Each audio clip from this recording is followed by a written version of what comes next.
MGR, NTR, SSR, Jaishankar, Sivaji, Muthuraman எல்லா நடிகர்களுக்கும் அவர்களுடைய நடிப்பு ஒரு மிகப்பெரிய பெருமை கொடுத்ததுன்னா அதுக்கு பின்னாடி சில பேர் இருப்பாங்க. ஒரு பாடலை பாடும்போது அந்த பாட்டினால அந்த ஹீரோ ஒரு பெரிய ஆளாகலாம். ஆனா அந்த பாட்டு பாடினவர்களுடைய அந்த குரல் வளம் அந்த ஹீரோவுக்கு மிகச்சரியாக பொருந்தும். அப்பேற்பட்ட ஒரு குரலுக்கு சொந்தக்காரர், தெளிவான குரல், அழுத்தமான உச்சரிப்பு, வளமான குரல் வளம், கந்தர்வ குரலோன் அப்படின்னு சொல்லிட்டு இவரை சொல்றாங்க. அவருடைய பெயர் தான் தொகுளுவ மீனாட்சி ஐயங்கார் சௌந்தரராஜன். சொன்னா புரியாது, டிஎம்எஸ் சொன்னா எல்லாருக்கும் புரியும். 65 ஆண்டுகள் அரியணை அமைத்து திரை இசைத்துறையினுடைய அரசனாக, மகாராஜாவாக வலம் வந்தவர்.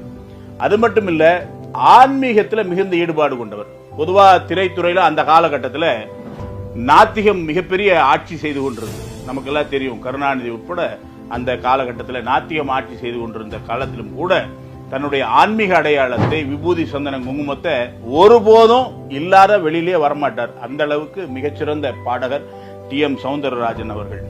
அவருடைய பாடல் கேட்க கேட்க இனிமையாக இருக்கும். நாம கேட்டிருப்போம், மண்ணானாலும் திருச்செந்தூரில் மண்ணாவேன், ஒரு மரமானாலும் பழமுதிர்ச்சோலை மரமாவேன், கருங்கல்லானாலும் தணிகை மலையில் கல்லாவேன், பசும் புல்லானாலும் முருகன் அருளால் பூவாவேன் நான். எல்லாரும் மயங்கக்கூடிய குரல். டிஎம்எஸ் அவர்களுடைய பிறந்த தினம் மார்ச் 24, 1923. இன்றைக்கு அவருக்கு 100வது வயது.